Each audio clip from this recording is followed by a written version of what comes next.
Hello everyone.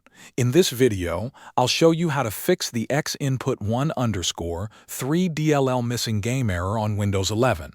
First, open your internet browser and search for DirectX Web Installer. Open the official Microsoft DirectX End-User Runtime Web Installer page and download the installer. Once the download is complete, install DirectX and let it finish. If the error still appears, the next step is to get the missing DLL file. Search for xinput1_3 DLL download and open a trusted DLL download page.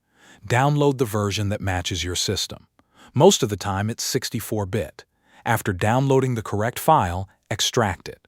Open the extracted folder, right-click the DLL file, and select Copy. Now open File Explorer, go to your C drive, open Windows, and then open System32. Right-click an empty area and select Paste.